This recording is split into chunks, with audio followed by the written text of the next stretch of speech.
So what's up mga chong?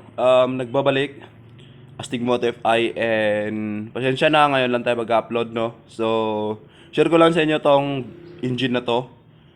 So ito is XRM FI engine. Pero lalagyan natin ng yan block ng XRM carb. So convert.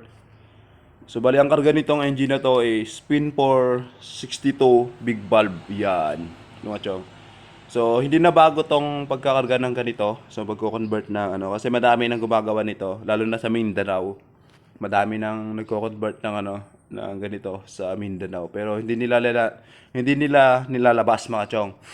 Kasi sinisikreto talaga yung pagbibuild ng pagko-convert ng block ng XRM carb sa XRM FI mga chong no. Yan. So, hindi pa nakakaalam pala ang stock ng crank dito sa XRM FI is 62mm. Yung butas na yan, yung nakikita nyo dyan sa loob, yung butas na yan. So, 62mm yan, walang bawas yan mga chong. Yan yung stock talaga niya.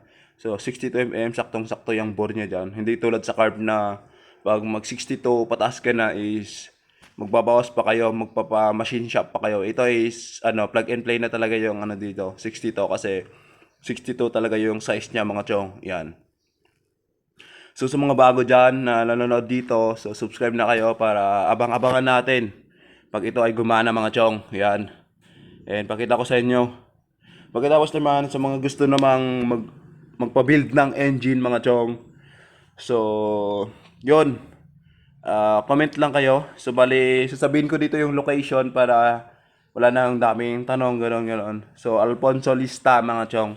Alfonso Lista, Ifugao. So, tignan nyo na lang sa mapa mga chong sa Google Map para hindi kayo malito. So, Alfonso Lista, Ifugao. Kung malapit lang kayo mga chong, doon kayo magtatanong sa akin ng exact location talaga. Kung malapit lang kayo sa Alfonso Lista, Ifugao, doon kayo magtatanong. So, yun lang mga chong and God bless. Thank you. Abang-abang na lang mga chong.